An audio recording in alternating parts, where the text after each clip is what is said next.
Selgunud on Sõnaus uudissõnade konkurssi uued sõnad. Neid on lausa 1500 tükki, kõik on toiduteemalised ja nüüd me lähme õige pea ka uurima inimestelt, kas nad suudavad ka neid tähendusi ära arvata. Kuidas te arvate, mida võiks tähendada igivõrsuv? Igivõrsuv? No midagi igihall, aga sarnast igavesti võrsuv. Ehk siis maast üles tuleb. Igi tähendab siis kuidagi eatut midagi ja siis kasvab midagi. Igivõrsuv, ehk siis nagu terve aasta on roheline taim.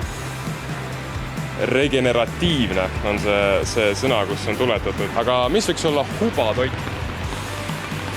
Hubatoit?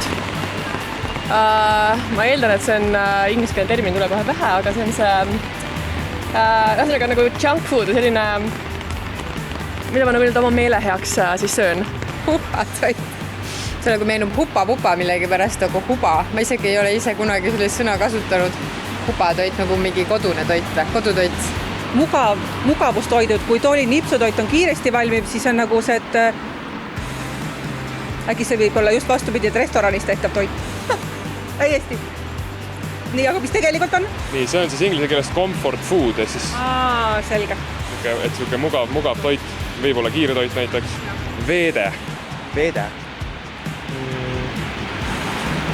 Midagi merega, vesi, äkki mingisugune teemoodi asi seal, midagi siukest. Veede, nagu mingi õhtu veetmine, nagu hängimine, chillimine, Netflix on chill.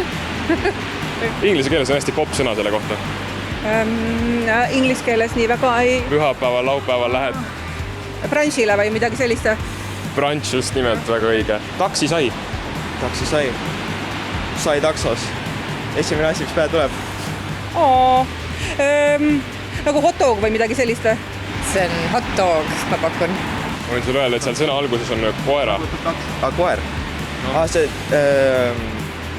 See. Hot dog. Hot dog, täitsa õige vastus. Uudissõnade korje Sõnaus on presidendi kantselei, Vabamu ja Eesti Keele Instituudi ühisalgatus, mis toimub juba 4. korda.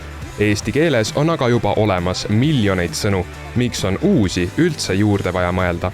Esiteks sellepärast, et meil on keelde uusi sõnu vaja, et ühte elujõulist, tugevat, rikast keelt iseloomustabki see, et me teemegi kogu aeg uute asjade jaoks uusi sõnu juurde ja ka vanade asjade jaoks uusi sõnu juurde, et sa võid nii mõelda, et see näitabki, et meie keelel läheb väga hästi.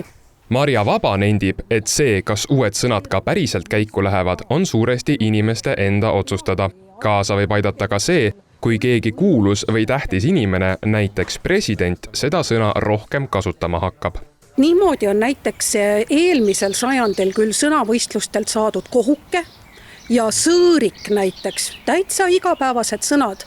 Ja väga kõrgelt on lennanud ka 2010. aasta sõnavõistluse võitja taristu.